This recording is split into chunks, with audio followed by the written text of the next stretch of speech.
when you're in that happy mode, when you see that good, there is that feeling that wonderful work is being done.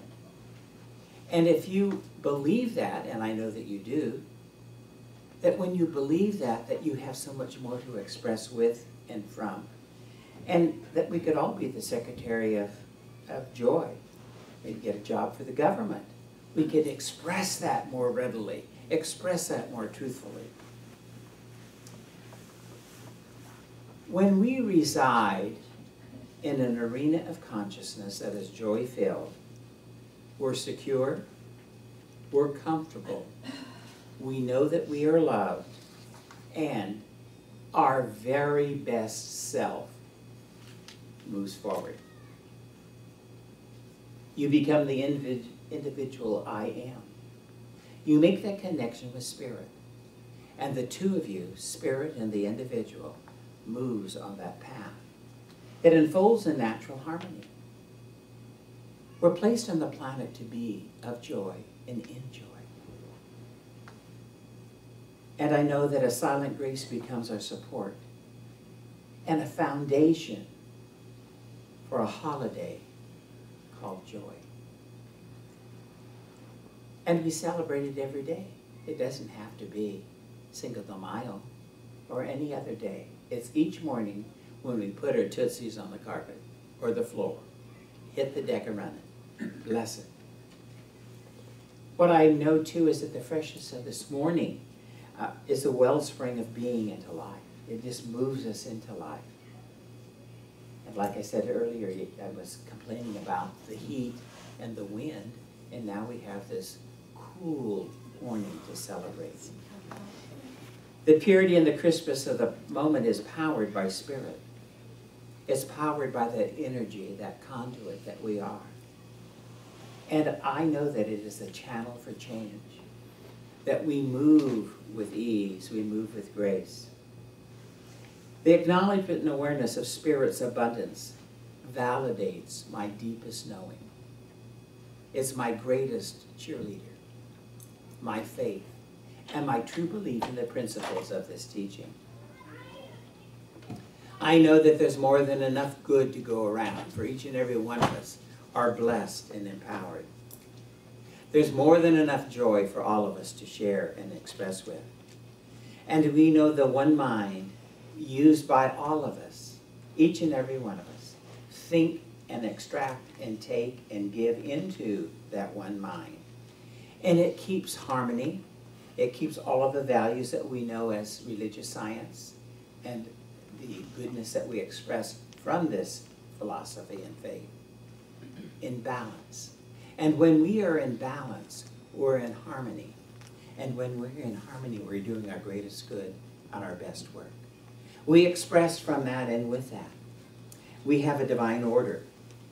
And this assures me that the wonderful mechanism of my brain, some days I question that, but what I have come to know is that when I use that mechanism called my brain, a divine intelligence that has been my DNA from the beginning, and I claim that, and I use it and enjoy, knowing that I make a purposeful difference in life, because it brings comfort, it brings joy, and it brings a camaraderie and an exchange of goodness for all of us to share.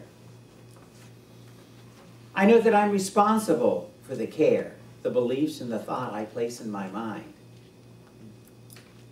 And that's kind of difficult at times, to take responsibilities for some of the things that I do. Oftentimes, we place upon ourselves unrealistic desires for attainment. What I know is that when I left the hospital 5 weeks ago, I thought that I would probably be turning cartwheels by this time. That is not true. That is not using good mental thought. Perhaps next week, but I can't do it today. I know that the universe I live in is governed with a law of cause and effect. And if I'm not purposeful in using that and directing that, I'm not living and celebrating this holiday called joy. I want to be very clear with each and every one of you. One cannot celebrate the holiday of joy without being responsible for what is transpiring in one's life. Dr. Holmes gave us this wonderful commodity within religious science, that we had volition and choice and dominion.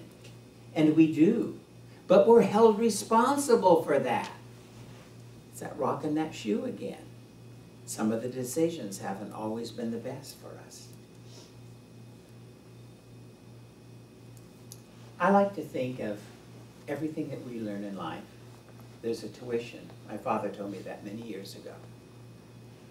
Well, I know that we've all been to the rodeo before, and there's no free admission.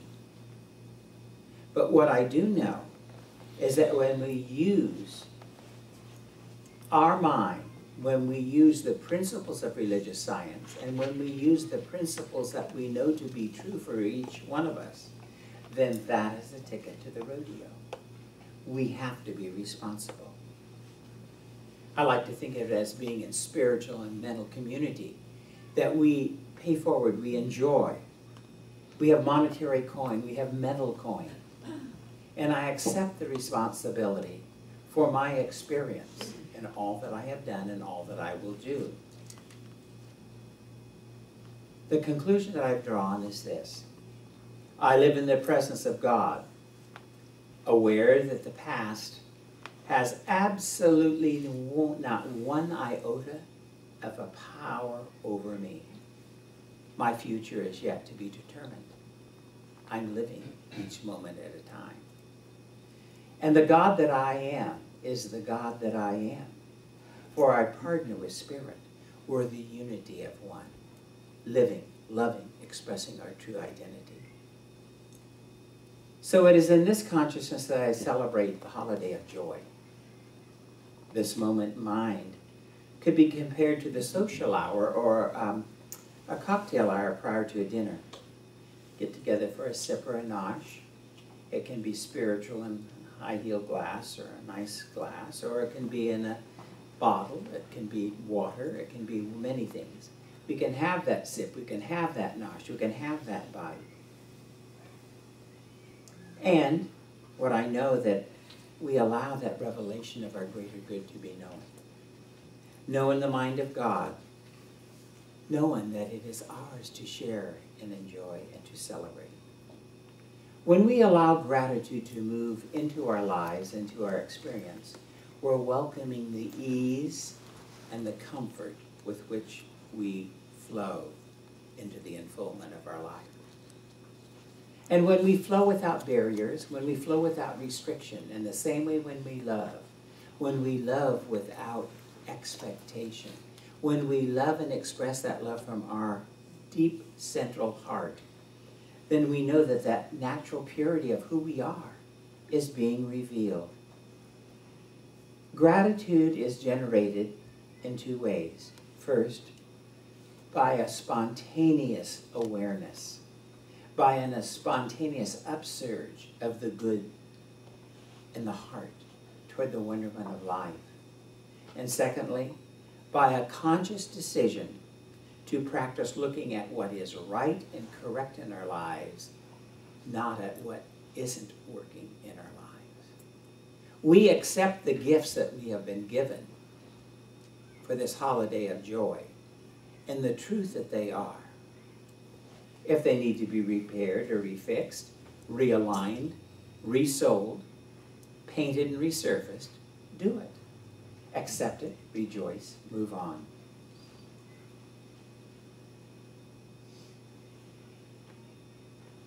The truth that I have come to be very cognizant of, and certainly in my recovery moment, was that whatever is happening in life, I'm responsible for it. There isn't a magical snap. There isn't a magical anything. It's being the truthful individual that I need to be. So, self-responsibility is my choice.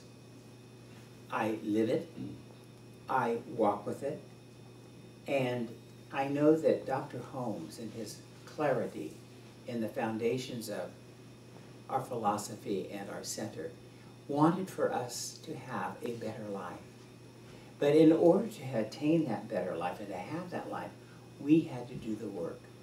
We all have to do our work. And I know in practicing that we come to the conclusion that if we don't have our own housekeeping done, we cannot dust anybody else's table. We're responsible. I try to celebrate the joy every day and live in that truth and live in that energy, knowing that as I create a powerful, powerful energy, my thoughts, my deeds, my actions, and the very truth of my being is my inner knowing, my inner soul knowing and being revealed in the truth that it is. I know that I shine in the passionate nature, I shine in the loving nature, I shine in the goodness and the joy that is mine, because Spirit is well pleased for us to have all that we desire.